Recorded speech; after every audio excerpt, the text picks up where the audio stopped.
Have you ever found yourself just, yearning for that feeling, that sweet spot of complete mental clarity, emotional balance, and just real physical ease? We're not just talking about being stress-free, though Okay. that's definitely nice too. We mean something deeper. Right. That sense of being totally present, genuinely unshakable, even when life's throwing chaos at you. Yeah, like an inner anchor. Exactly. So, today, we're diving deep. We're exploring what we're calling the dimensions of deep calm. I like that framing. Dimensions. Yeah, because our sources for this deep dive, they're like this amazing treasure map. They give this fascinating, multifaceted look at what deep calm really is. It's definitely not one single thing. No, it's so much more than just, the absence of stress. It's an active awareness. That's the key phrase, right? Yeah. Allows you to observe the world without that knee-jerk judgment. Exactly. So we're going to look at it from scientific angles, philosophical ones, and even experiential perspectives. Our mission, give you a real shortcut to understanding this profound state. Lots of cool facts, interesting conversation, hopefully keep you hooked. Sounds good. So at its core, deep calm. It's not passive, is it? It's engaged, multidimensional. Mental clarity, emotional equilibrium, physical ease, All interconnected. all stemming from that active awareness, that ability to observe without getting totally swept away. Yeah. I find this whole concept just, captivating. It feels ancient, like old wisdom, Echoes of tradition. but also really cutting edge as the science starts to map it out. And that active awareness part, like you said, is absolutely crucial. So many people think calm is just, I don't know, lying on a beach, zoning out, doing nothing. Yeah, passive relaxation.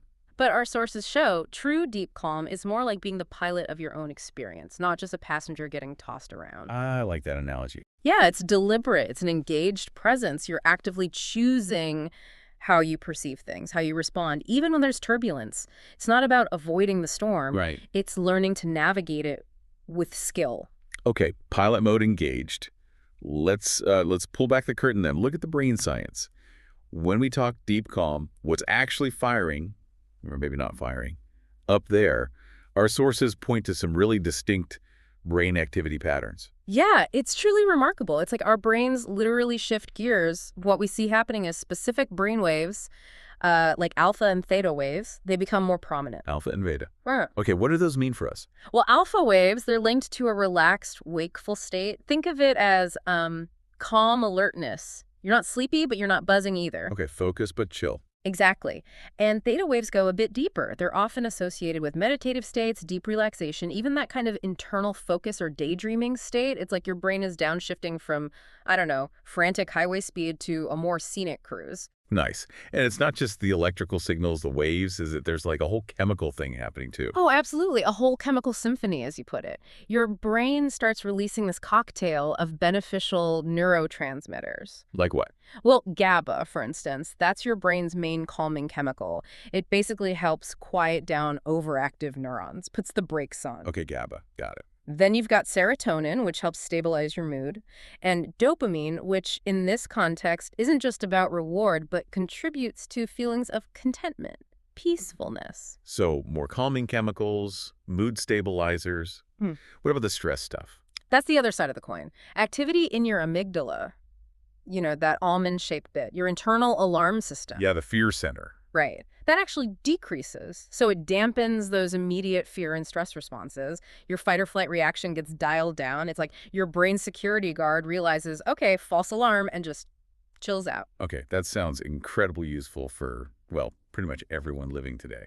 It really is. And what's also fascinating is you see increased connectivity, better communication between your prefrontal cortex, that's your executive control center, your planner, your decision maker. It's the CEO of the brain. Yeah, basically. And the limbic regions, which are deep in there dealing with emotion. Better communication means stronger emotional regulation, clearer thinking. And this isn't just temporary. Well, that's the really hopeful part. Long-term engagement in practices that foster calm, meditation, mindfulness, things like that, it actually enhances neuroplasticity. Brain changing itself. Exactly. Your brain's amazing ability to rewire itself, forming new connections, new pathways. So it allows adaptive changes in how it functions. You're not just feeling calm. Your brain is literally being optimized for it, building new roads to tranquility, you could say. Wow. So it's one thing for our brains to, physically calm down and rewire. Yeah. But what does that actually do for how we think, how we see the world? Let's shift from the hardware to the software. How does deep calm change our cognitive processing? Right. And this is where it gets super practical for everyday life. Cognitive science talks about deep calm as this harmonious integration of top-down and bottom-up processing. Okay, top down, bottom up. Sounds a bit technical. Break that down. Sure. Think of top-down executive control as your internal project manager. It helps you stay focused, manage your attention, stick to your goals, even when there are distractions. Yeah. It's your intention guiding your focus. Okay, keeping me on task. Yeah. And then bottom-up sensory processing is how your mind takes in all that raw information from the environment, sights, sounds, feelings, without getting completely overloaded. Ah, so it's not about blocking the world out, but more like filtering it better. Precisely. It's receiving the input, but not being overwhelmed by it. When these two systems, top-down and bottom-up, are working together nicely, in balance, well, your perception becomes incredibly clear. It's flexible, it's adaptive, meaning you're not just reacting instantly to every single ping, every notification, every little stressor. Wow. You can filter, you can prioritize, you can respond thoughtfully. Okay, that sounds like a superpower. It kind of is. It leads to more effective decision-making because you can see the bigger picture without getting lost in the weeds. It helps spark creative thinking because your mind isn't so cluttered, right? New connections can form. And it helps you sustain your attention, stay focused, even when things get really complex or demanding. That's a huge advantage, especially now. Information overload is like the daily battle for so many of us. It's like optimizing your mental operating system so it doesn't crash all the time. That's a great way to put it. This balanced processing is what lets you navigate a complex world with more clarity. It helps you sort the signal from the noise. And that's not just good for getting stuff done. It really reduces that mental fatigue, that burnout that comes from trying to process too much too fast. Yeah. It's about seeing what truly matters and then responding from a place of, considered awareness rather than just that knee-jerk reaction. It's incredible how the science is catching up and validating all this. But, like we touched on, humanity's been seeking this inner peace for forever, right? It's not just new science. Yeah. Philosophers, spiritual traditions, they were way ahead of the fMRI machines. Oh, absolutely. Centuries ahead. And our sources really highlight how these diverse traditions from totally different parts of the world, different eras, they often converge on really similar insights about deep calm. Like who? Well, take Stoicism, for example. Ancient Greece and Rome, a core teaching there is cultivating rational detachment from external events you can't control. Okay, detachment doesn't sound very active. But it is, in their view. The idea isn't numbness. Yeah. It's that you can't always control what happens to you, but you can control your response, your judgment about it. Yep. And focusing on that inner response, that's the active part. That leads to inner serenity, that unshakability, even if the world outside is nuts. Okay, so controlling the controllables, basically. Makes sense. What about, say, Zen Buddhism? Very different flavor, but related ideas. In Zen Buddhism, the focus is much more on awareness without attachment, observing thoughts, feelings, sensations as they just arise and pass, like clouds floating by. Don't grab onto them. Exactly. Don't grasp, don't push away, just observe with equanimity, that balance. It cultivates a stable mental state even when everything around you is changing. And Taoism. I always hear about Wu Wei. Taoism. Yes, Wu Wei.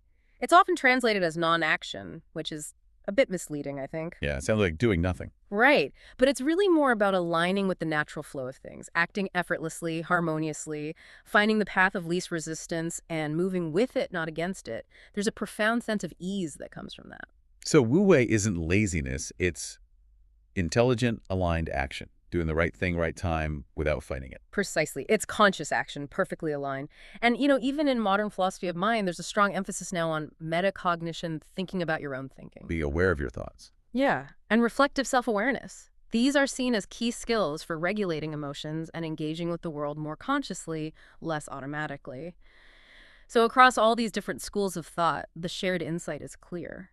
Calm isn't just passive. It's not something you just stumble into. It's deliberate and active. It takes intention, practice. Exactly. A conscious shift in perspective. Okay, so our minds, our thoughts, even our spirit, you could say, they're seeking this. But our bodies are listening too, right?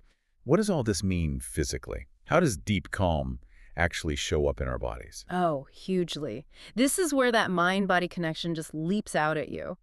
When you cultivate deep calm, your body responds with this whole cascade of beneficial physiological changes. Obvious stuff sometimes. Like what? You'll see a lowered heart rate, lower blood pressure. Right away, that's less strain on your cardiovascular system. Levels of stress hormones, cortisol, adrenaline, they drop significantly. So your body's not stuck in emergency mode. Oh. Exactly. That chronic stress state starts to ease off, your muscles relax, your breathing stabilizes, often becoming slower, deeper, more rhythmic. It sounds like your whole system just takes a deep breath and lets go.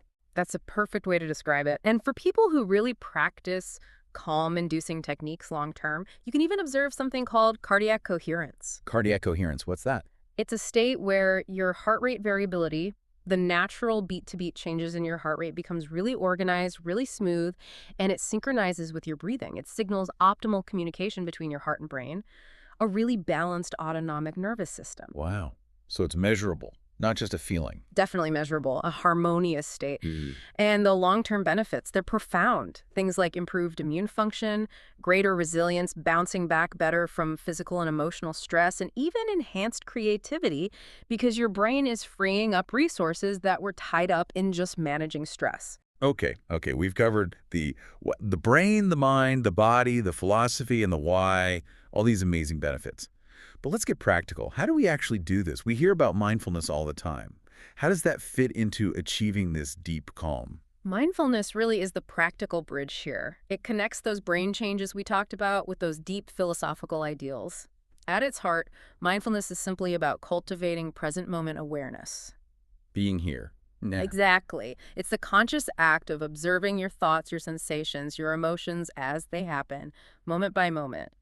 But crucially, without judgment or attachment. There's the tricky part. Without judgment. That sounds simple, but it's hard sometimes. It absolutely is. It takes practice. But think of it like watching cars drive by. You see them, you acknowledge them. Oh, there's an anxious thought. There's a feeling of tightness. But you don't have to jump into every car and go for a long, stressful ride. You just let them pass. You just let them pass. And practicing that, it builds incredible mental muscle. It strengthens your cognitive flexibility, your ability to shift perspectives. It boosts your emotional intelligence because you get better at recognizing and understanding your feelings without being overwhelmed by them. And it enhances self-regulation, giving you more conscious control over your reactions. And the science backs this up too. Oh, yeah. Neuroimaging studies show regular mindfulness practice actually beefs up the regulatory power of your prefrontal cortex, the CEO again. Right. And it helps modulate or kind of turn down the volume on the default mode network. That's a part of your brain often linked to mind wandering, rumination, getting lost in thought loops. And monkey mind. The monkey mind, exactly. So by dialing that down, mindfulness supports both that inner calm and your ability to focus and tackle complex problems with a clearer head. It's incredibly practical. Okay, so for someone listening now, maybe thinking, all right, this sounds amazing, but where do I even start? Or maybe, where am I on this path already? Our sources actually break down the journey, don't they? It's not like flipping a switch. It's a progression.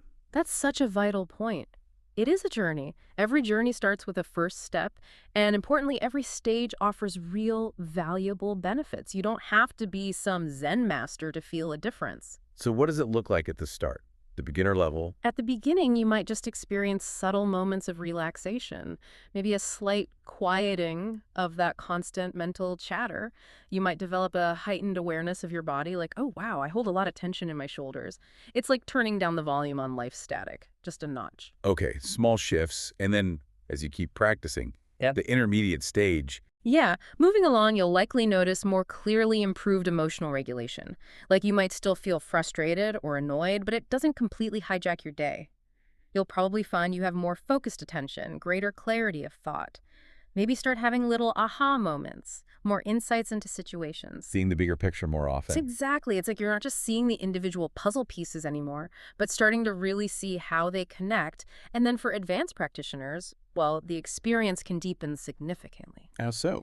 We're talking about potentially profound experiential insights, maybe a deep sense of unity, of connection with just what's happening right now, a heightened self-awareness that feels really integrated, not just intellectual, and crucially, a sustained equanimity, a stable calm, even when facing really significant challenges. So it really is a spectrum, and every step along that path offers something real. No pressure to suddenly levitate on day one. Absolutely not. The beauty is, across all these levels, deep calm supports mental clarity. It builds emotional resilience. It boosts overall well-being. It's not about reaching some mythical final destination. It's about continuously cultivating this foundation, a foundation that supports creativity, adaptive behavior, and just a more intentional, fulfilling way of living. Each stage builds capacity, making the next step feel more possible, more rewarding. Okay, bringing it all together then. What does this all mean for you listening right now? Right. For your daily life in a really tangible way? Why should we care about understanding deep calm? Because it touches literally every single part of your existence. I mean, think about it. In psychology, it's a direct route to better stress management, boosting emotional intelligence, building genuine resilience. We need that. For sure. From a neuroscience perspective, like we saw, it drives cognitive enhancement, that amazing neuroplasticity, optimized bodily function through the autonomic nervous system. Yeah. It's good for your brain and body. For philosophy and contemplative studies, it opens doors to deeper ethical reflection, better metacognition, understanding your own mind, and really accelerates personal growth. And just in the messy, wonderful reality of everyday life. That's where it all lands, doesn't it? It leads to improved decision-making, fewer rash choices made under pressure. It sparks more creative problem solving because your mind is more open, more flexible, and honestly, it genuinely fosters greater interpersonal harmony. Yes. Go. Because you're responding to people, to situations from a place of calm and understanding rather than just knee-jerk reactivity. Think about arguments, misunderstandings. Calm changes the game. So yeah, deep calm can be conceptualized, studied, and applied.